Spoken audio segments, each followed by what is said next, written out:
يا أيها الإنسان ما غرك بربك الكريم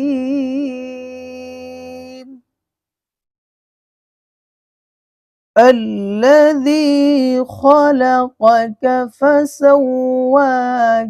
فعدلك في أي صورة ما شاء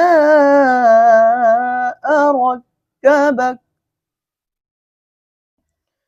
كلا بل